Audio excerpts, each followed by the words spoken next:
Yo, c'est Noémie et aujourd'hui on se retrouve pour mon wrap-up du mois d'octobre. Avant de regarder mes lectures plus précisément et de vous présenter tous les titres que j'ai lus au mois d'octobre et de vous dire ce que j'en ai pensé, on va faire un petit tour du côté des statistiques. Alors attention, ces statistiques sont à prendre avec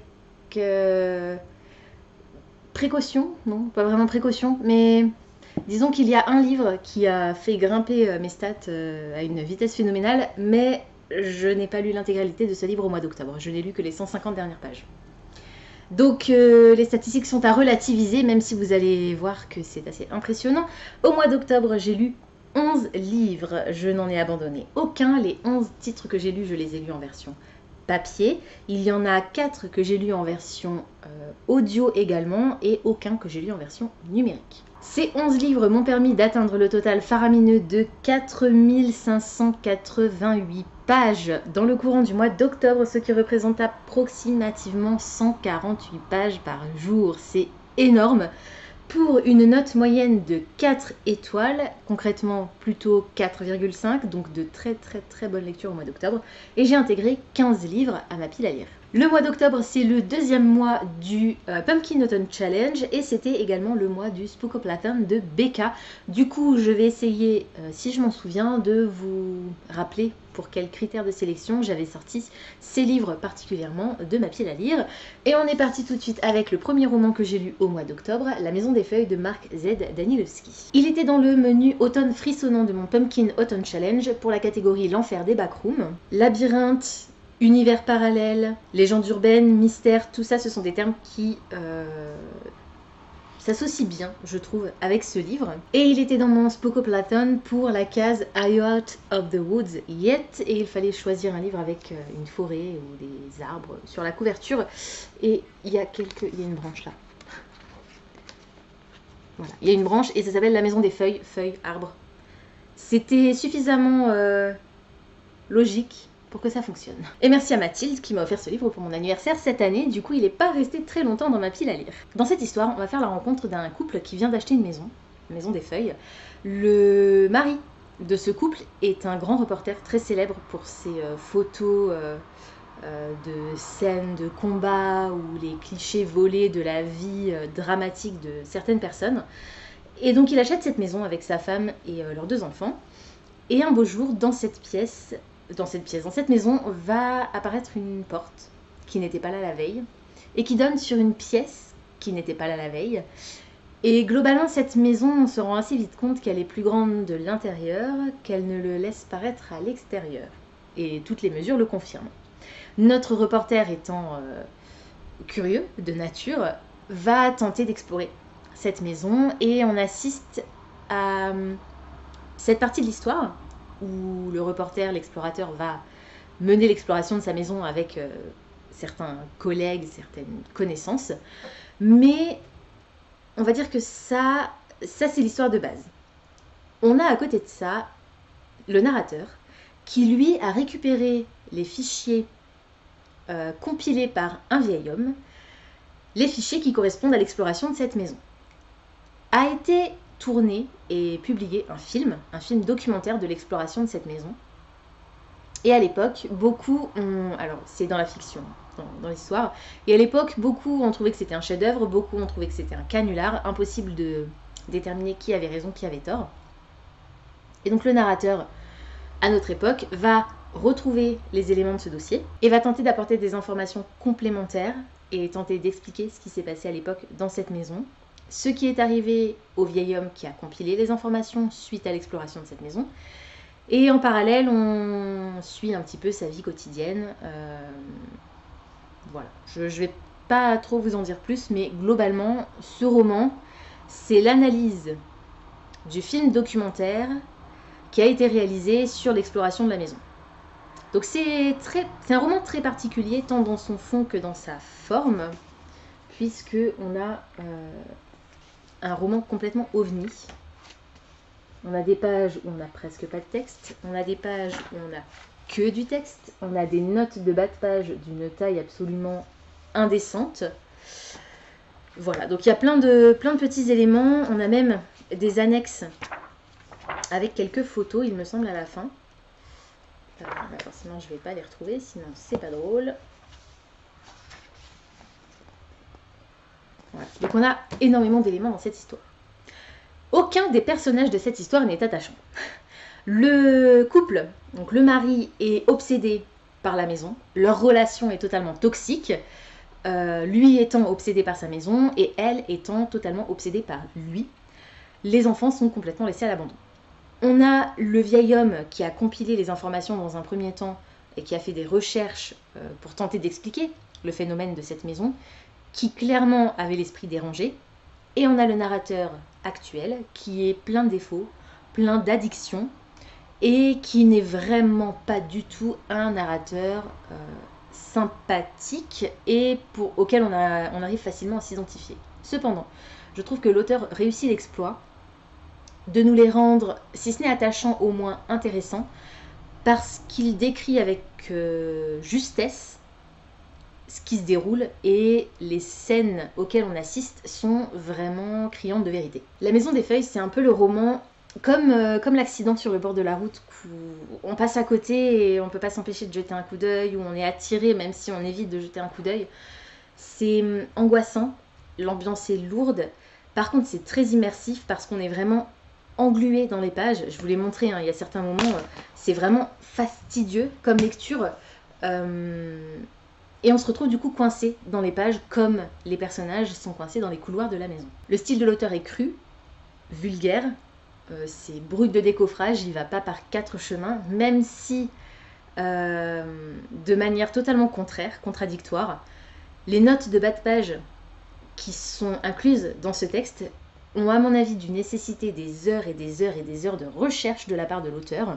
Je ne doute pas que la plupart soient justes, mais à mon avis, et j'en suis même sûre, il y a bon nombre de références qui sont fausses, mais elles sont tellement bien documentées qu'elles sont tout à fait crédibles. Le principe de l'histoire est novateur. C'est intéressant, la maison est un personnage en elle-même, la façon dont le récit est construit, donc sa forme, est vraiment innovante.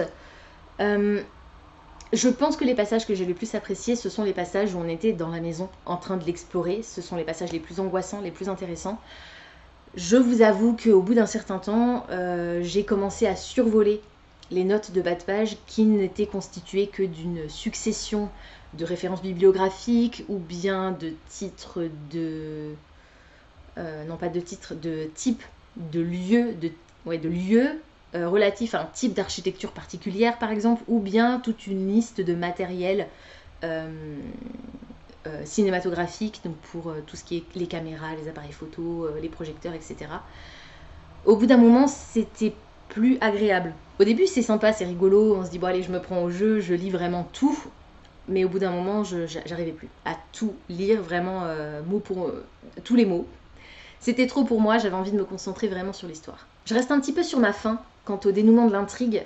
Je trouve qu'il y a un équilibre presque trop parfait entre l'exploration de la maison et la vie du narrateur qui raconte son histoire au moment présent. J'aurais préféré qu'on s'intéresse plus à l'exploration de la maison parce que, je vous l'ai dit, le narrateur n'est pas quelqu'un auquel on peut s'identifier facilement, c'est pas un narrateur attachant. Du coup, j'ai moins aimé les passages avec lui. Cependant, je reconnais que, comme je vous l'ai dit au départ, l'auteur est assez fort pour créer cette mise en abîme dans la psyché humaine et la dégringolade d'un personnage atteint peu à peu par la folie. Je trouve que la façon dont le récit est construit et la façon dont le livre a été édité, avec tous ces passages, ces textes un petit peu dans tous les sens, il y a des textes en miroir, il y a des passages où vous devez carrément tourner le livre à l'endroit, à l'envers. Il y a des paragraphes entiers que je ne vais pas retrouver qui sont carrément écrits en coin. Voilà. Je trouve que cette frénésie dans la construction du récit, ça représente parfaitement la frénésie qui habite les personnages. J'ai beaucoup aimé cette concordance et j'ai apprécié l'expérience de lecture particulièrement, même si je pensais être plus effrayée par l'histoire. Je lui ai mis 4 étoiles sur Goodreads et 14 sur Livre Addict. Ensuite, j'ai lu Le Fantôme d'Evermore Castle de Camille Noël. Il était dans ma palle des cartes du mois de septembre pour un one-shot. Je l'en ai sorti un petit peu sur un coup de tête parce que j'aurais très bien pu le ranger dans ma pile globale ne l'ayant pas lu au mois de septembre. Mais j'avais envie d'une lecture courte, rapide et distrayante, et pour le coup ça a totalement matché. Il était également dans ma pile à lire du Pumpkin Autumn Challenge, toujours pour le menu automne frissonnant, et pour la catégorie Perfectly Splendid, puisqu'il est question de fantômes dans cette histoire. Famille, manoir, gothique et drame marche également. Donc à part possession, presque tous les mots de la catégorie Perfectly Splendid s'appliquent à ce roman, donc je trouve que c'est plutôt bien trouvé de ma part, même si c'était pas fait exprès, c'était plus pour le fantôme au départ. Mais clairement, il s'agit d'une, alors pas réécriture, mais d'un roman gothique, d'une romance gothique, très inspirée par Northanger Abbey de Jane Austen. Dans cette histoire, on va faire la rencontre d'une jeune femme de bonne famille qui est la fille d'un général, colonel, je ne sais plus, et qui s'appelle Éléonore. Éléonore Tilney, fille du général Tilney dans Northanger Abbey. Si vous connaissez Northanger Abbey, il y a beaucoup de choses que je vais vous dire qui vont vous parler. Et c'est pour ça que j'ai adoré ce récit. Parce que concrètement, c'est pas de la grande littérature. Ce n'est pas bien écrit. C'est... Voilà. C'est pas mauvais, mais ça n'a rien de folichon. On est sur cliché sur cliché sur cliché. Mais je vous rappelle, ou je vous l'apprends si vous ne le saviez pas, Northanger Abbey est déjà une parodie des romances et des romans gothiques à l'époque où Jane Austen l'a écrit. Le but c'était déjà de se moquer de ces romans grandiloquents où l'héroïne est sauvée in extremis. Donc Jane Austen se moquait déjà de tous ces clichés. Camille Noël a repris le concept de Jane Austen et a multiplié par 10 l'aspect cliché, et encore peut-être pas par 10 parce que Jane Austen elle y va vraiment dans le cliché dans Northanger Abbey, mais globalement c'est ça. Notre jeune fille notre héroïne va faire la rencontre d'un fantôme. Enfin, elle pense que c'est un fantôme puisqu'elle le découvre dans les ruines du manoir de la famille ennemie à la sienne, famille qui a été décimée, ils sont tous morts dans un accident il y a plusieurs années, 5 ans je crois. Et elle va faire la rencontre d'un fantôme, donc le fantôme d'Evermore Castle. Va naître une relation certaine entre notre héroïne et ce fantôme. Il est question de vengeance, il est question de... on a un petit côté fantastique, même si j'aurais préféré que le côté fantastique prenne un peu plus de place, parce que concrètement, le livre nous est vendu comme étant une romance fantastique. Et en fait, je trouve que l'aspect fantastique est tellement léger que ça mérite presque pas de figurer dans un rayon fantastique. C'est une romance gothique avec un léger élément de paranormal.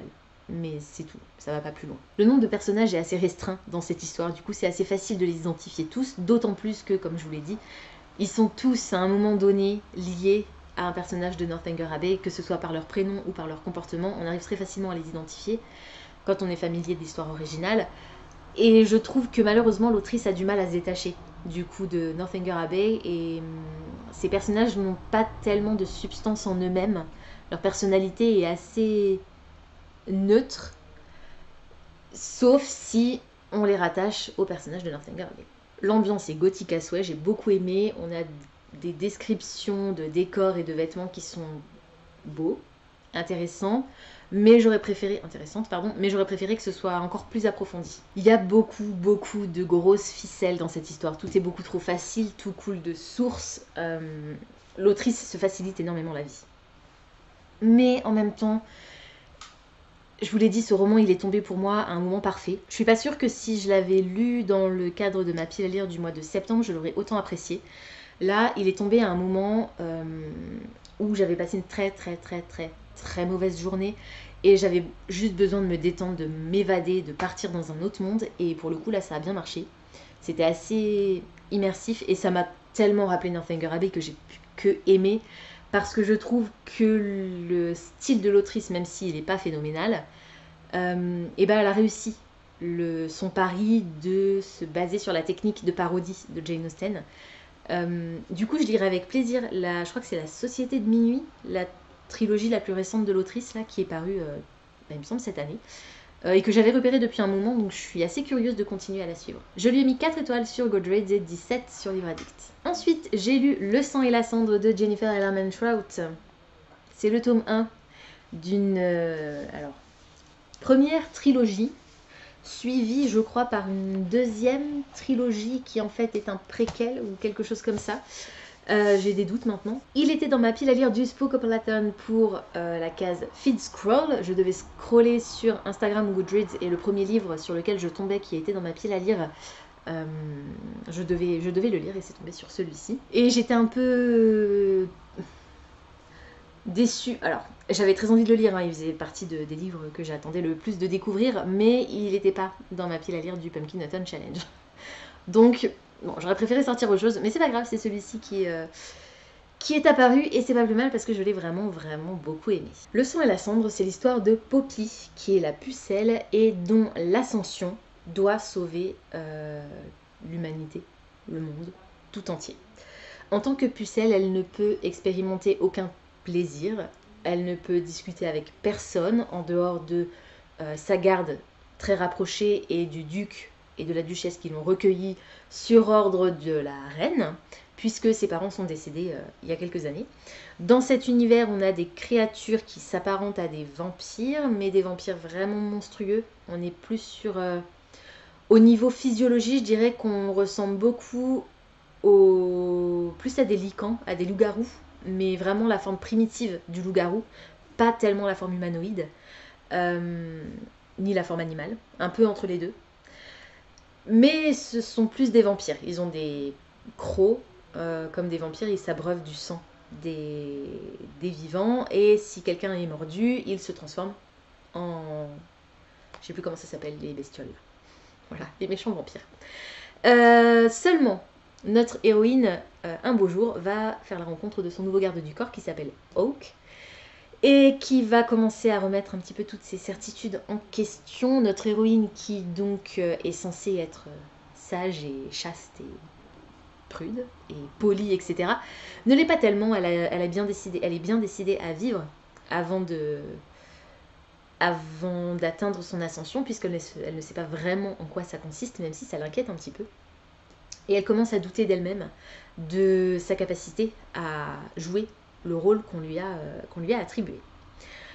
C'est un roman de fantasy, c'est de la fantasy, de la high fantasy, avec un aspect romantique, ouais, assez. On est sur de la fantasy romance, je dirais. Cette histoire est une fantasy romance. J'ai beaucoup aimé les personnages et surtout l'évolution psychologique de Poppy, qui au début de l'histoire, on la voit, dès le départ, on sait qu'elle est un peu rebelle, mais on va surtout la voir dans son cheminement de... je suis la pucelle, je sais que je suis la pucelle, je sais quel est mon rôle, je sais quel rôle je dois tenir. Mais cela ne m'empêche pas d'à côté vivre ma vie, parce que je refuse d'être juste cantonnée à ce rôle. Et elle va commencer à se demander si le fait de vouloir vivre sa vie, c'est pas un péché. Et si elle est réellement faite pour ce rôle de pucelle qu'on lui a confié. Est-ce qu'elle va être à la hauteur? Est-ce qu'elle ne va pas être répudiée avant d'avoir pu mener à bien son ascension, etc. Et les relations qu'elle entretient avec son entourage, c'est-à-dire pas grand monde, parce qu'à part sa dame de compagnie, sa garde personnelle qui est constituée d'un garde du corps qui est un peu son mentor, et d'un deuxième garde du corps, et du duc et de la duchesse, elle peut pas parler à grand monde, sauf que on va un beau jour retrouver un cadavre, le cadavre d'une des courtisanes dans le palais, et les choses vont commencer à dégénérer, il va y avoir des attaques de monstres. Je vais pas trop vous en dire parce qu'il se passe énormément de choses dans ce premier tome. J'ai adoré, c'était trop bien. L'atmosphère est sombre, on est sur une histoire... Alors même si c'est pas vraiment des vampires, on est un peu sur une histoire de vampires. On a des créatures qui leur ressemblent beaucoup, avec le même type de pouvoir et de capacité. C'est la créature fantastique que j'aime le plus et je suis contente parce que j'en ai lu pas mal là du coup au mois d'octobre, donc c'était plutôt cool, bonne lecture bien sombre et bien vampirique pour le mois d'Halloween, c'était vachement chouette. Je pense que le point qui m'a le plus, le moins plu on va dire dans cette histoire, c'est le style de l'autrice que j'ai trouvé assez plat, alors plat, rythmé, Le rythme était bon, ça bouge tout le temps, il se passe toujours quelque chose, mais je trouve qu'au niveau... il n'y a pas d'envolée lyrique, il n'y a pas de... Il n'y a pas vraiment de grosses séquences émotions, ou alors on n'a pas le temps vraiment de s'y attarder. Par contre, les batailles sont très bien écrites. Je trouve qu'au niveau du vocabulaire, voilà, c'est pas hyper riche. C'est... Ouais, c'est... Je sais pas. Mais c'est pas riche. C'est pas pauvre, mais c'est pas riche.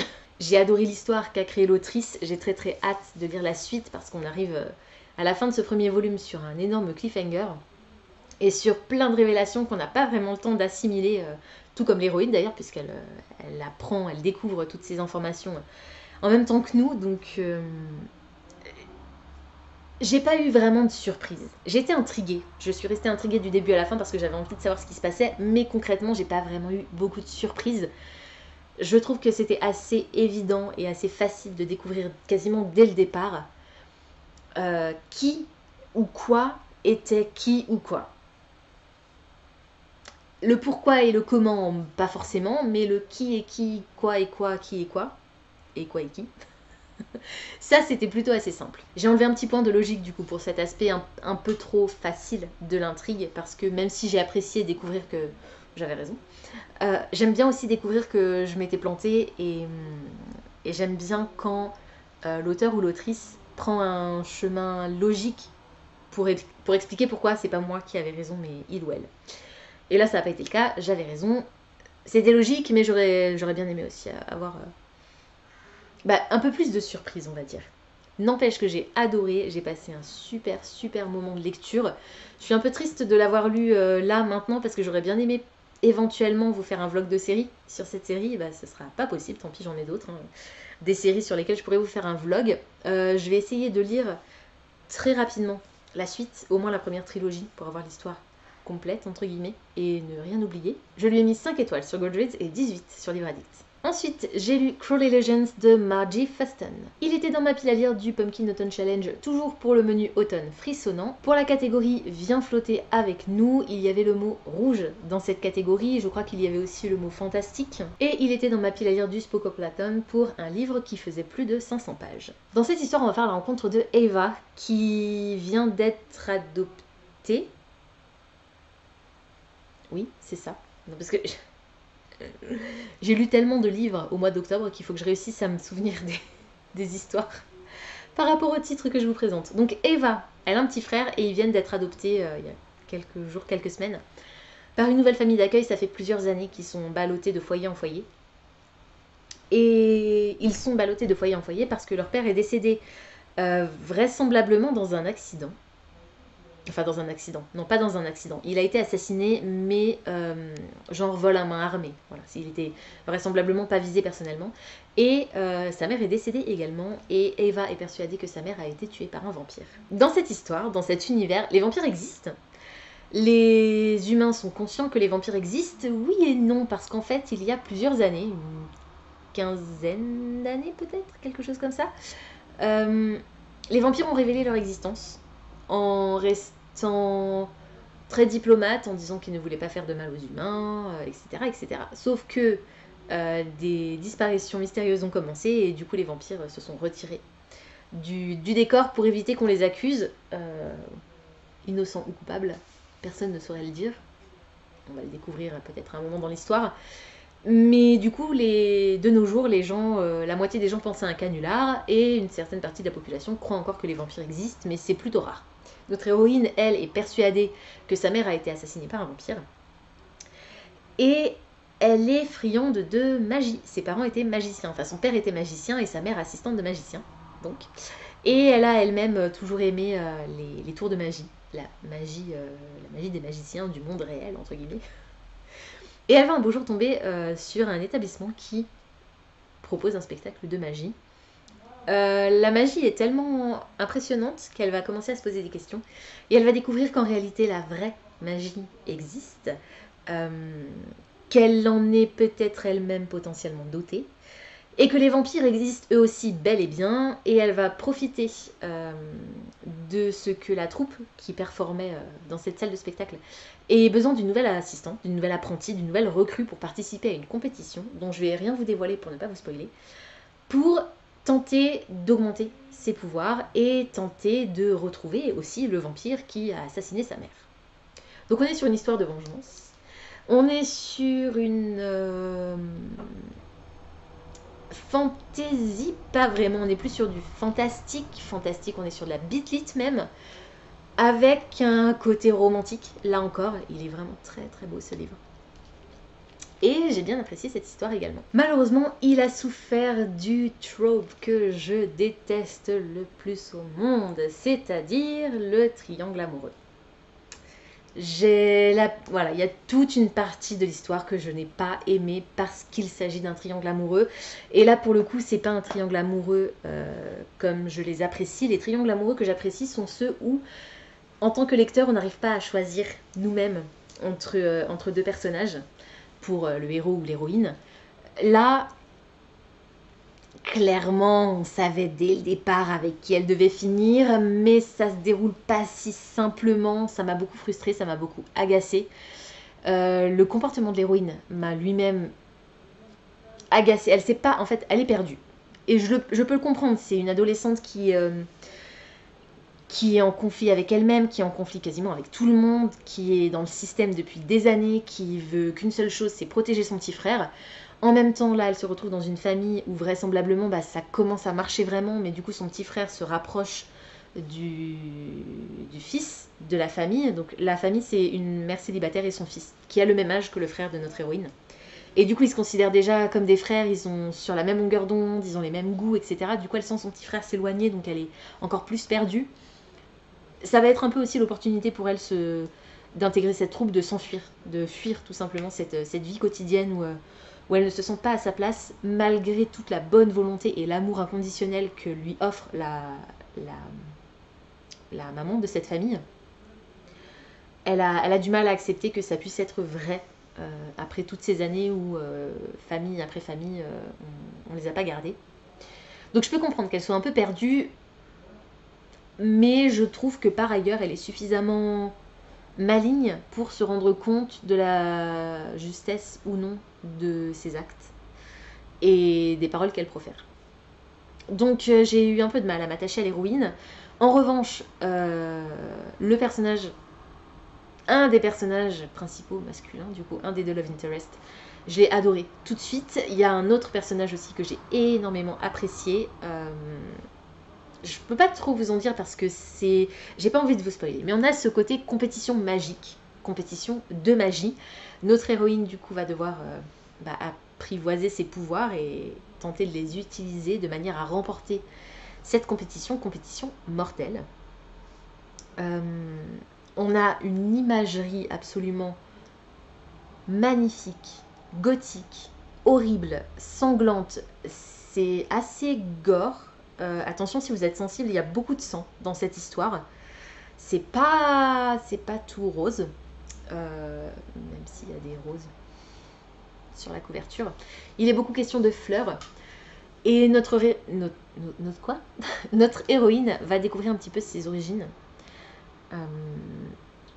J'ai apprécié le style de l'autrice, que j'ai pas trouvé particulièrement extraordinaire ou quoi, mais je trouve que c'était assez fluide, plutôt lent au départ, mais une fois qu'on arrive dans la compétition, c'était assez bien rythmé.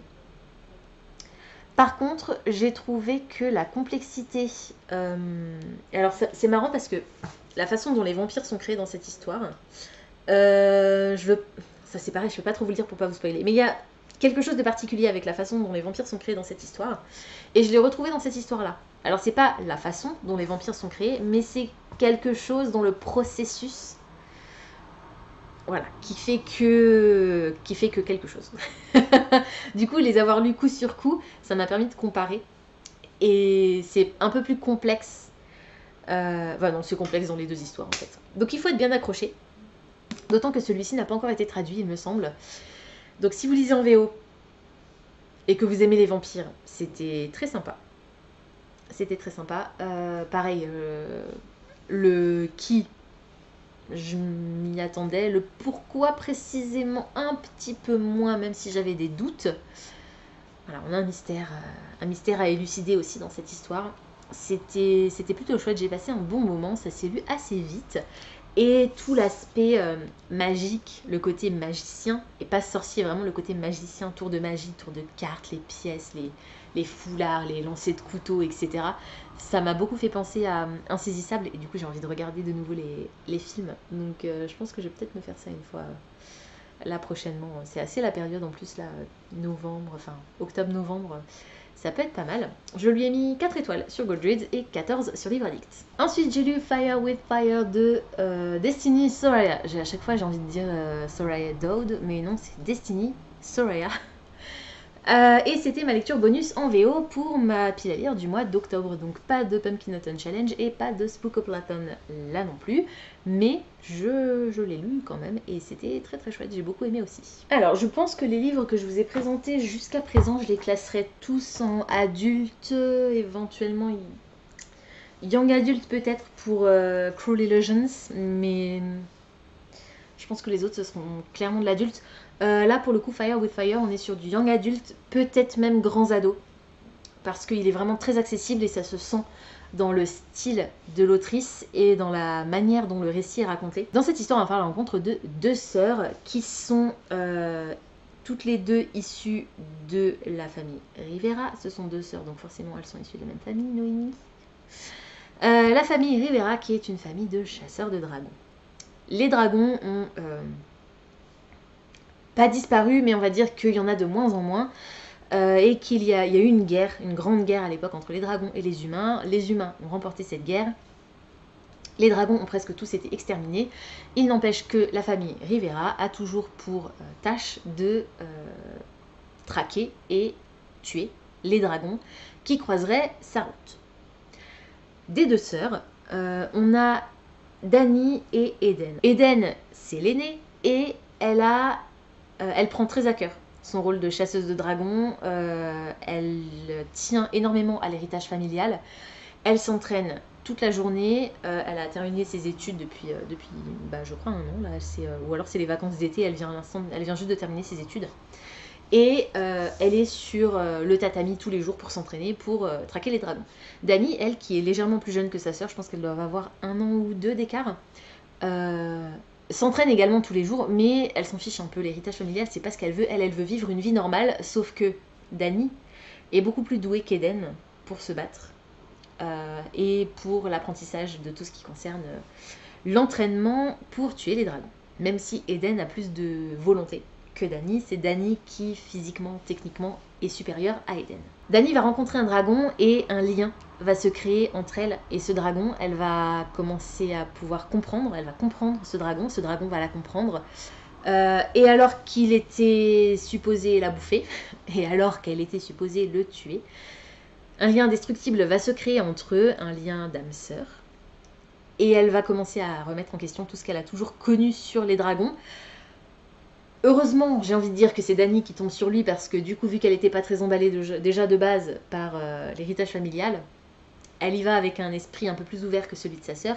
Sœur qui est, elle, très réfractaire et qui va se tourner vers une sorcière. Sorcière qui n'a pas forcément que des intentions très louables. Et je vais pas forcément vous en dire plus. J'ai apprécié les personnages. Je trouve que Dany, qui est la plus jeune, elle a pas mal de bonnes, même très très bonnes punchlines. Je la trouve hilarante. J'ai vraiment vraiment beaucoup aimé ce personnage. En revanche, j'ai eu énormément de mal avec Eden parce qu'elle est... Elle est jalouse. Elle est jalouse, terriblement jalouse de sa sœur. Elle ne comprend pas que sa sœur veuille vivre une vie normale. Et elle accuse sa sœur de tous les maux alors qu'en fait... c'est juste ça, Dany, elle veut juste vivre une vie normale et le reste, elle s'en fiche. Que ça ait autant d'importance pour sa sœur, mais c'est très bien qu'elle fasse sa vie, mais qu'elle la laisse tranquille, qu'on lui fiche la paix. Elle a juste envie de bosser l'été, de passer du temps avec son meilleur ami. Il y a son ex qui revient en ville après plusieurs années, du coup c'est un peu compliqué. C'est une histoire, je vous l'ai pas dit, c'est une histoire queer, puisque notre héroïne est bisexuelle.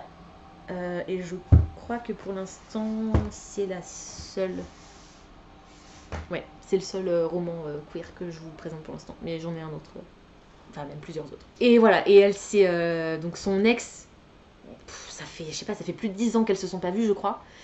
Mais elle était sa meilleure amie à l'époque, et ça s'est mal fini, et elle est partie sans un mot. Et voilà, et donc elle revient aujourd'hui parce que son père est remuté dans la région. Donc Dany doit en plus supporter de revoir son ex-meilleure amie. Enfin, c'était pas son ex d'ailleurs, elles ont jamais été ensemble, c'est juste son ex-meilleure amie.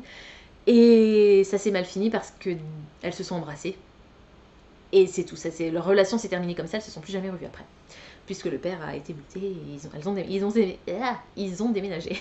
Ouah, je vais y arriver. Calmos. J'ai adoré dans cette histoire le style de l'autrice. Alors, pareil, là encore, il n'est pas vraiment remarquable, mais je trouve que c'est très drôle. Enfin, quand je dis que c'est pas remarquable, c'est pas péjoratif. C'est juste que il n'y a pas d'envolée lyrique, c'est pas hyper poétique.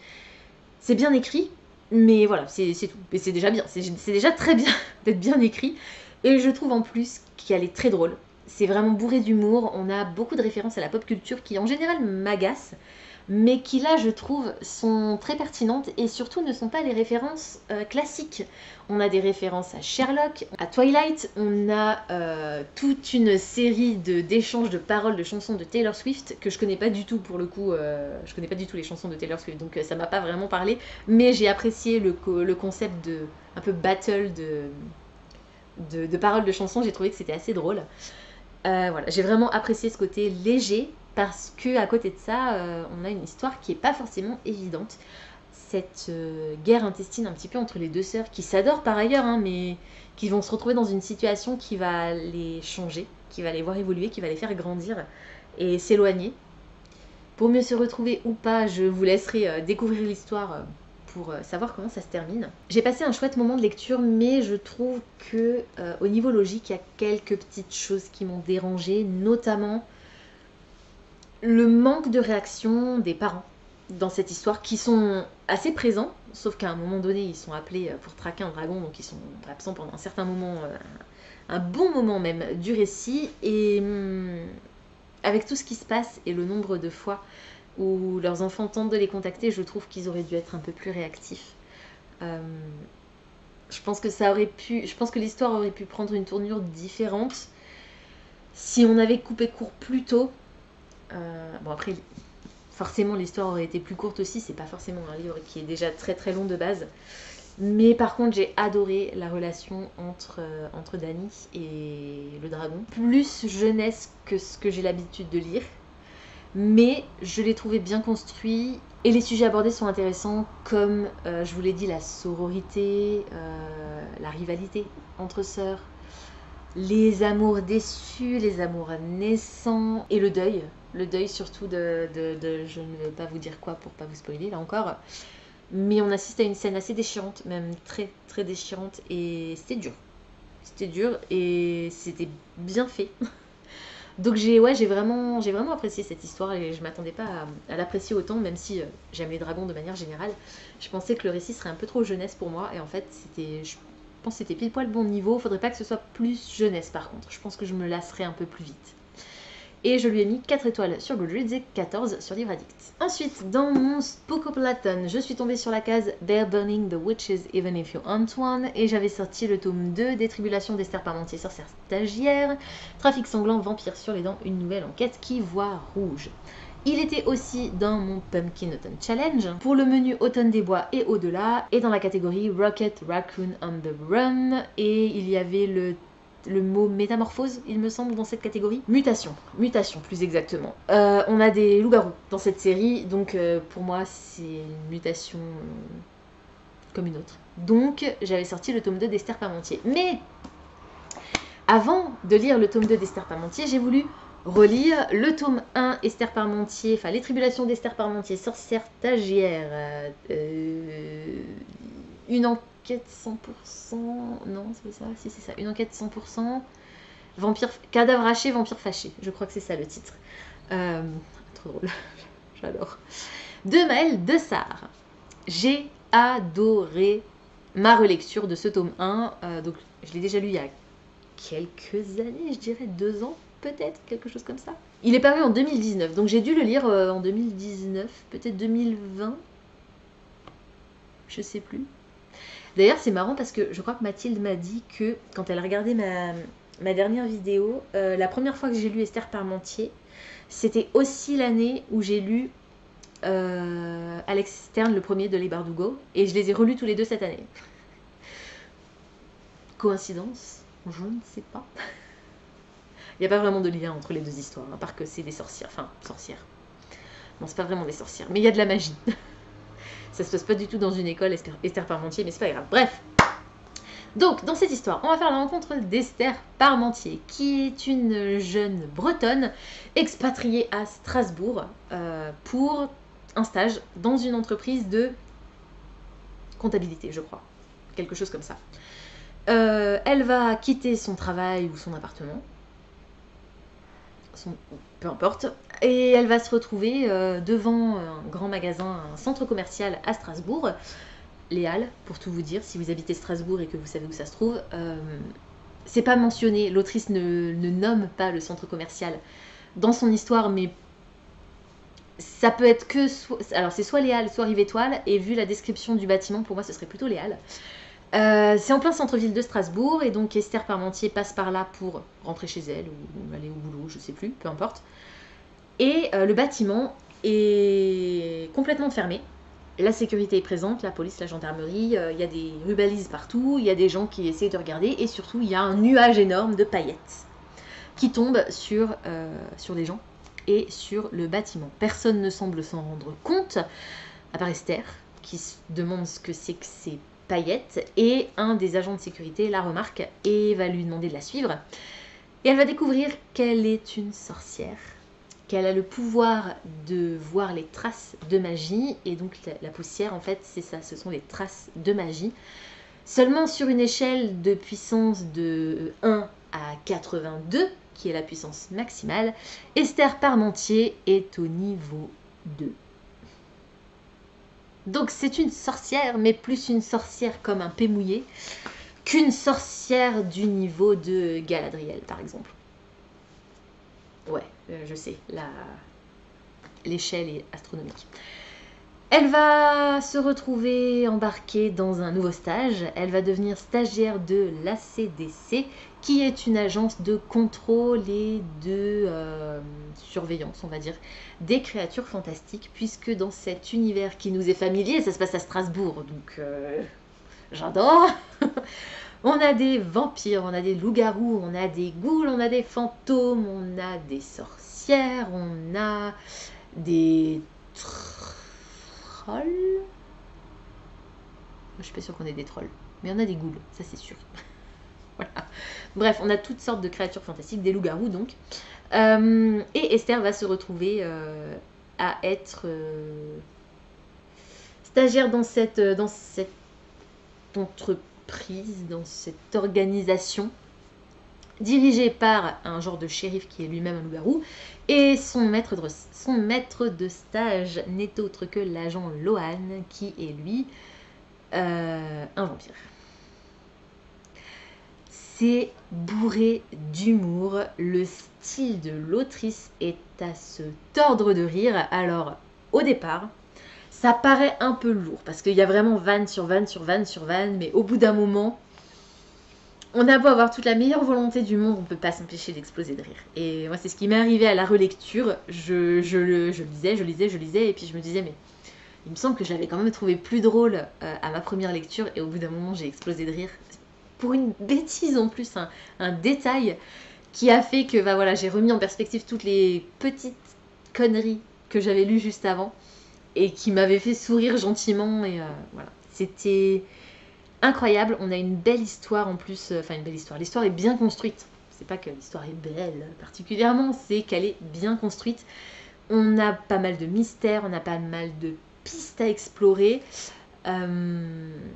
La multitude et la diversité des personnages est hyper intéressante. On a un petit un fantôme qui s'appelle Maudit dans cette histoire, qui est un de mes personnages préférés, enfin si ce n'est mon personnage préféré dans le tome 1, que j'ai adoré, qui communique grâce aux à la technologie. Il communique il n'est pas visible, voilà, il se balade à travers les ondes et les réseaux, donc il communique sur les téléphones portables, les écrans, les ordinateurs, etc. Qui est trop drôle parce que du coup le récit est ponctué, je vais pas pouvoir vous le montrer là parce que je l'ai pas sur moi. Le récit est ponctué de petits de petits emojis, de petits dessins, enfin voilà, c'est très drôle. Et donc dans cette histoire, il est question donc d'une enquête. Il se trouve qu'un groupe de jeunes a disparu suite à un challenge qui a été nommé le Ghost Challenge. Certains adolescents disparaissent et on va retrouver un vampire haché menu en petits morceaux, et on va essayer de découvrir qu'est-ce qui s'est passé, qui l'a tué, pourquoi, comment, quand, voilà, etc. Donc c'est la première enquête menée par Esther et l'agent Lohan. Et j'ai adoré, c'était trop bien. Je lui ai mis 5 étoiles sur Goodreads et 18 sur Livre Addict. Et j'ai mis exactement la même note au tome 2 que j'ai tout autant adoré. On est toujours sur ce côté absolument hilarant. Là, on a, au niveau de l'enquête, on a un trafic. Le trafic d'une substance particulière, je suis pas sûre que je puisse trop vous en dire. Ce trafic a lieu au sein de la communauté vampirique et on a un nouveau personnage qui débarque. Ce personnage-là qui s'appelle Wolfgang. C'est ça. Wolfgang qui est envoyé par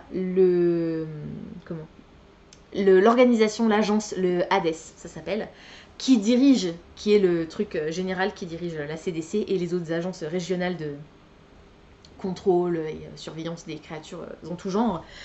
L'Hades, c'est le boss. Et donc Wolfgang est envoyé par l'Hades pour s'assurer que tout se passe bien et que la CDC mérite de continuer à travailler pour et avec eux, surtout plus pour qu'avec. Et donc cette nouvelle enquête qui consiste en le trafic d'une substance dans la communauté vampirique.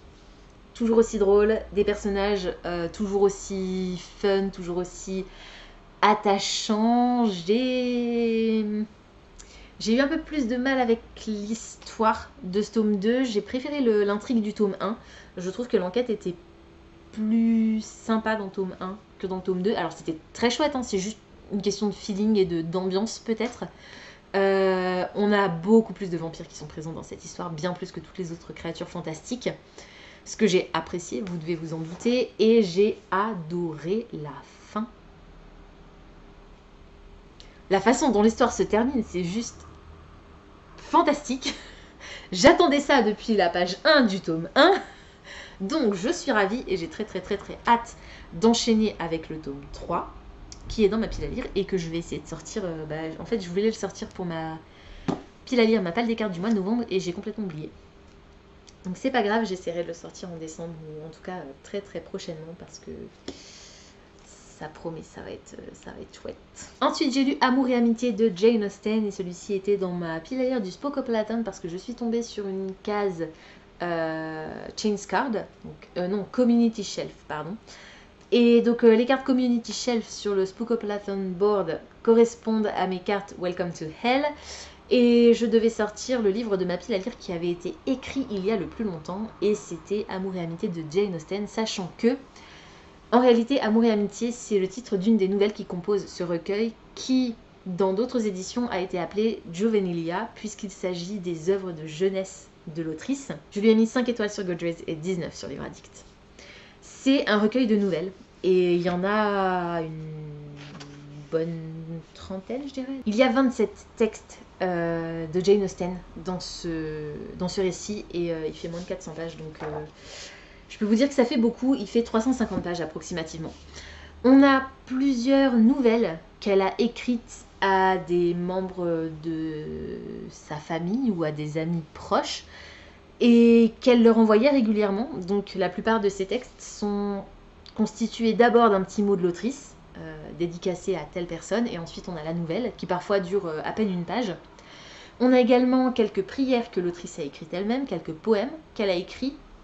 D'ailleurs je me demande s'il n'y a pas juste un poème en l'hommage à l'une de ses amies qui est décédée d'un accident de cheval. Et on a également des opinions de ses lecteurs sur Mansfield Park et sur Emma. C'est assez drôle d'ailleurs de découvrir un petit peu ce que les gens de l'époque ont pensé au moment où ces romans sont sortis. Et ils les comparent presque systématiquement à Orgueil et Préjugés. Donc ça m'a beaucoup fait sourire. J'ai adoré ce recueil. Je peux pas vous parler des personnages ni de l'histoire, puisqu'il y en a, il y a 27, presque 27 histoires, donc vous multipliez ça par au moins 2, voire 3, voire 10 pour le nombre de personnages, donc je peux pas trop vous en parler. Mais ce que j'apprécie ici, alors c'était la première fois que je lisais le Juvenilia de Jane Austen, et j'ai adoré, parce que même si elle était plus jeune à l'époque où elle a écrit ça, ces textes-là, on sent déjà son côté militante, féministe et critique de la bonne société britannique dans laquelle elle évoluait elle-même, et donc elle était aux premières loges pour savoir quoi écrire pour que ça pique un peu et que ça titille les postérieurs emplumés des bourgeois de l'époque, et j'adore. C'est hilarant, c'est irrévérencieux, c'est tellement bien écrit, c'est beau, c'est drôle, c'est touchant, c'est ridicule, mais c'est ça qui fait le charme aussi de la plume de Jane Austen. Si vous ne l'avez pas, si vous ne connaissiez pas ces textes, si vous ne saviez pas que ça existait, sachez que ça existe. N'hésitez pas à vous le procurer. Donc, je pense que vous le trouverez plus facilement sous le titre Juvenilia. Ce sont les œuvres de jeunesse de Jane Austen, en fait, tout simplement. Et comme je vous l'ai dit, c'est donc, Amour et amitié et le titre de l'une de ses nouvelles. Mais on a vraiment des histoires qui sont très très courtes. Voilà, là, par exemple, Frédéric et Elfrida, c'est juste ça. Voilà, c'est 5 pages, plus le petit mot à l'attention de Miss Lloyd, qui était la sœur de la femme du frère de Jane Austen. Voilà, globalement. Parce que du coup, au niveau de l'édition et de la traduction, on a des notes de bas de page qui nous expliquent quelles étaient les relations de Jane Austen avec les personnes à qui elle écrivait. On a aussi une histoire de l'Angleterre, il me semble, avec les différents rois et reines qui ont régné sur le pays, mais vraiment décrit d'une façon plutôt sur les aspects de leur vie personnelle plutôt que sur leur choix politique, et c'est assez drôle. Donc j'ai pas grand chose de plus à vous dire sur ce titre-là, je l'ai adoré, c'était vraiment chouette, je suis contente d'avoir pu découvrir d'autres écrits de mon autrice préférée. Et je vous invite vraiment à le faire si c'est pas le cas.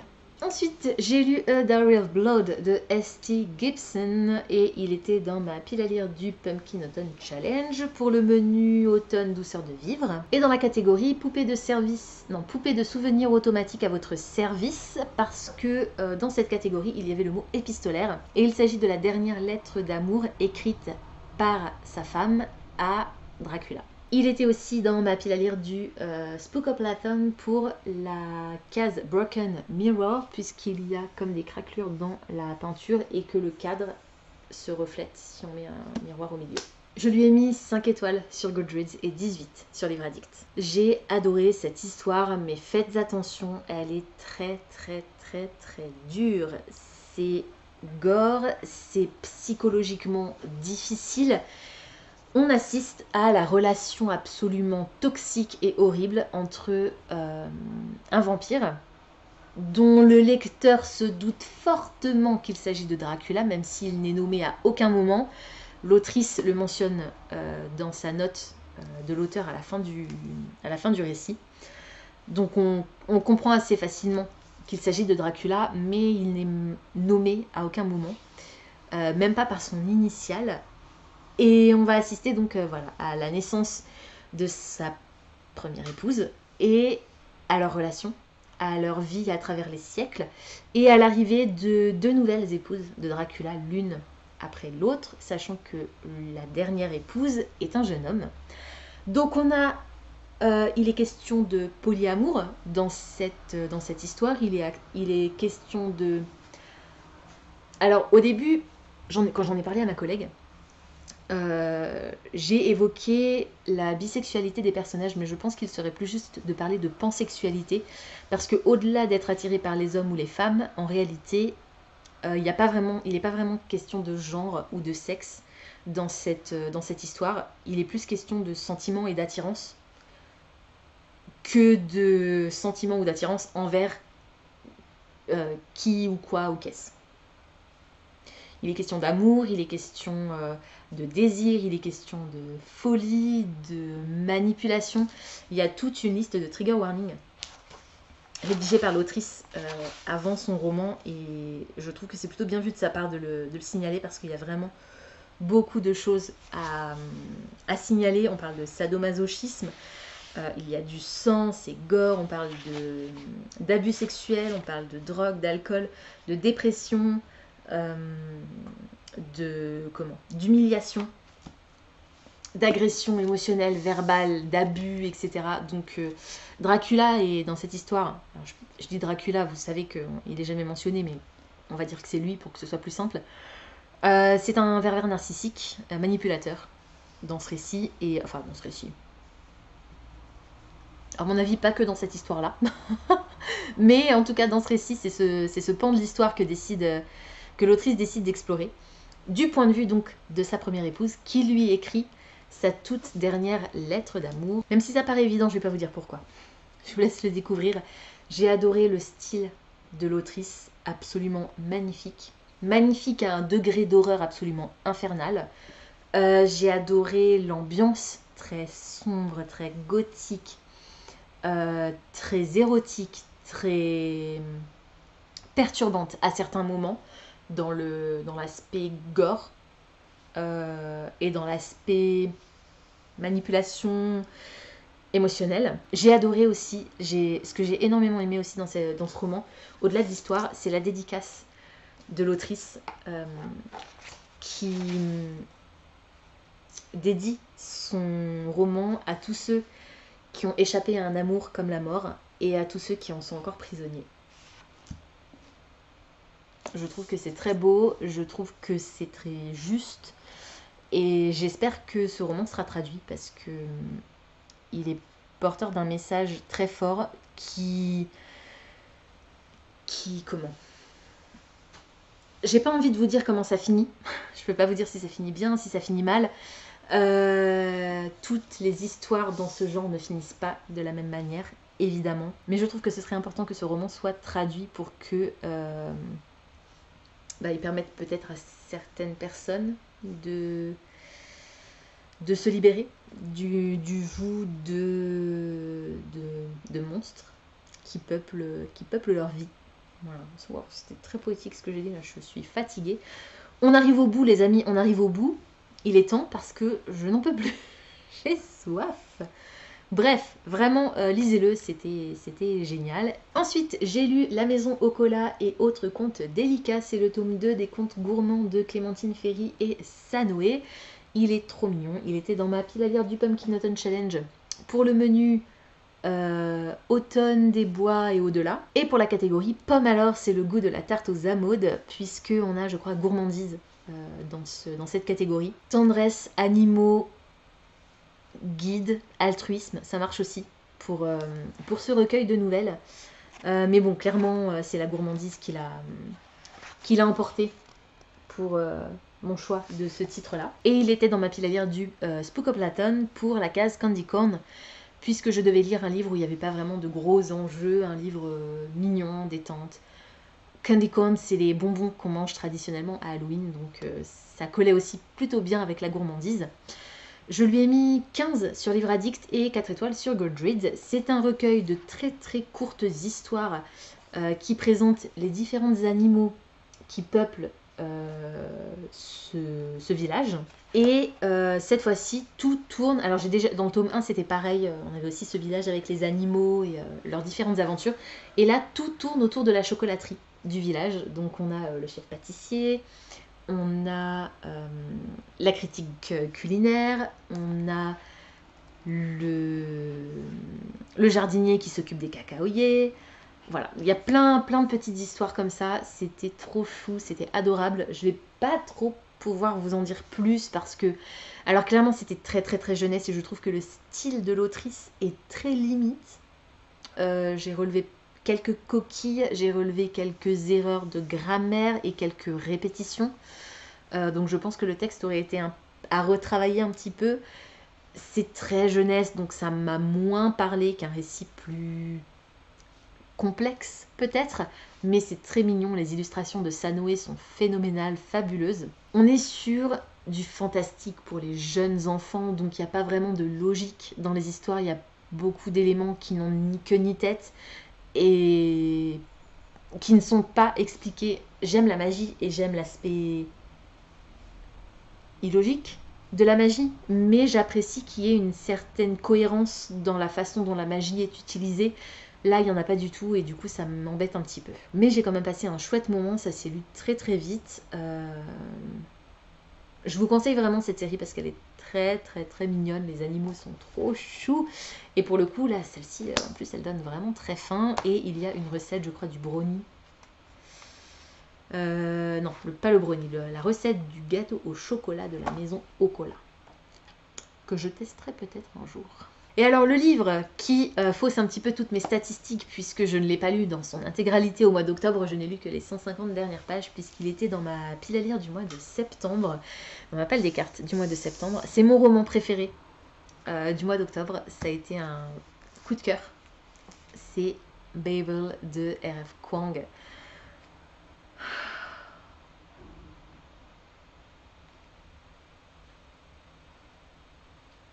Aïe aïe aïe.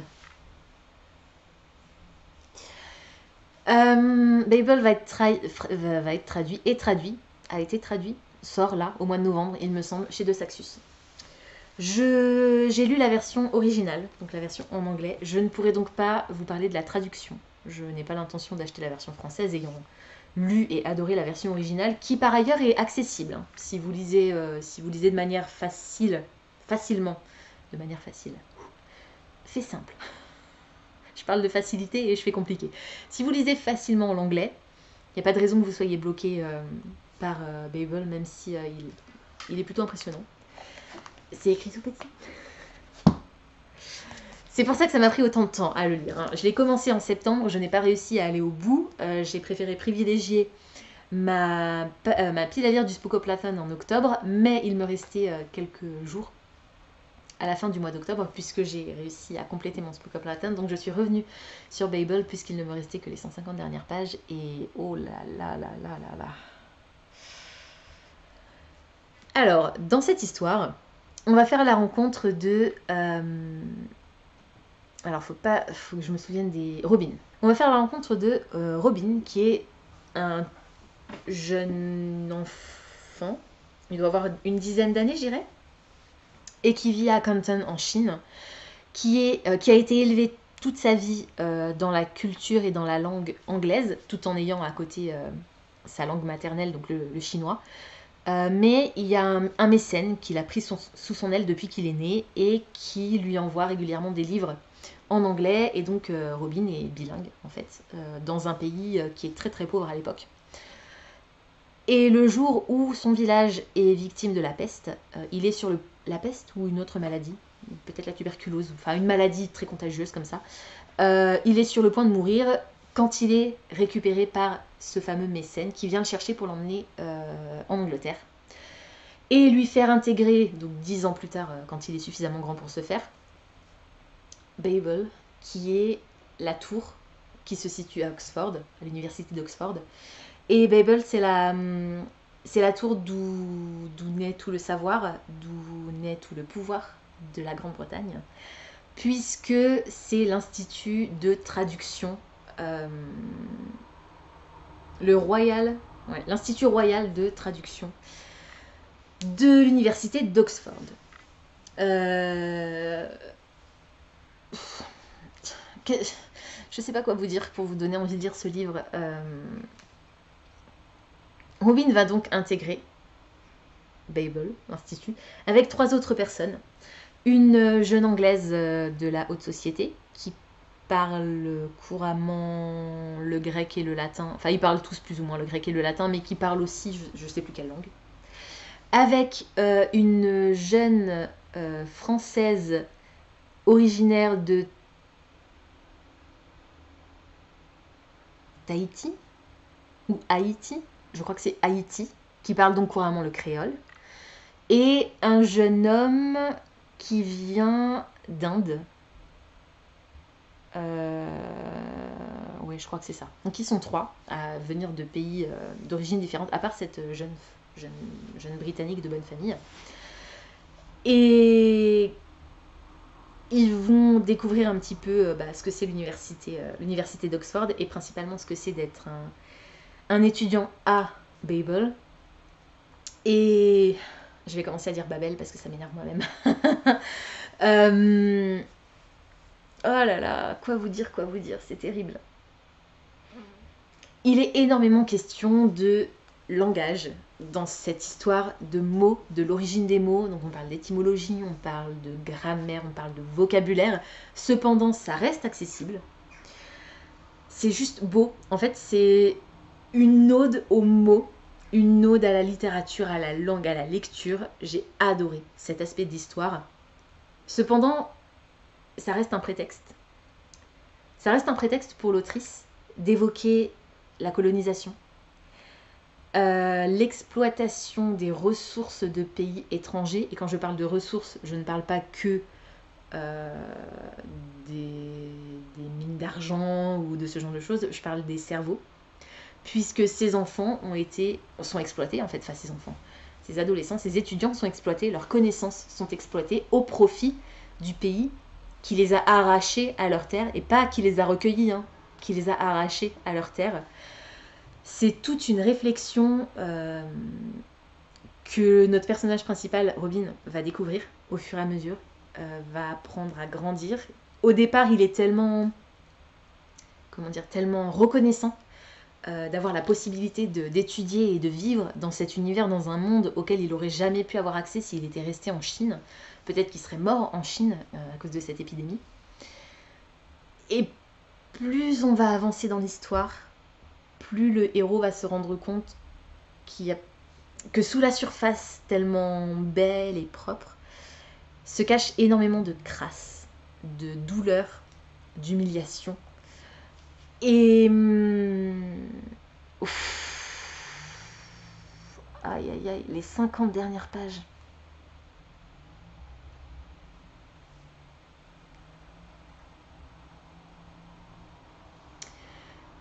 J'ai encore envie de pleurer rien que de vous en reparler. Ça faisait très longtemps qu'un roman ne m'avait pas fait cet effet-là. J'étais pas chez moi en plus, j'étais dans un lieu public quand j'ai lu ces 50 dernières pages, donc je pense que les gens à côté de moi ont dû se poser des questions sur ce qui m'arrivait. Mais c'est pas grave, j'ai pas pu m'en empêcher, j'ai pleuré comme une madeleine, je sanglotais sur mon transat, c'était assez horrible, mais j'ai adoré, aïe aïe aïe. Lisez cette histoire, et si vous ne lisez pas en anglais, attendez quelques jours, quelques semaines pour le lire en français, puisqu'il est traduit, là je vous l'ai dit. C'était phénoménal. J'ai pris quelques notes, pas trop non plus, parce que je voulais vraiment savourer l'histoire. J'ai pris une énorme claque. Je vous le conseille de tout cœur. Foncez sur ce bouquin. C'est magique, c'est monstrueux et c'est une œuvre d'art. J'en ai fini avec mes lectures du mois d'octobre. Je vous mentionne juste très rapidement que j'avais également commencé The Last Tale of the Flower Bride, qui était dans ma pile à lire du mois de septembre, mais j'ai pas réussi à aller au bout. Je suis page 154, donc je pense que je dois être arrivée à peu près à la moitié. À peu près quasiment pile poil au milieu. Il est dans ma pile à lire du Pumpkin Autumn Challenge, donc je vais essayer de le lire d'ici la fin du mois. Je pense que ça devrait être jouable, enfin de le finir d'ici la fin du mois.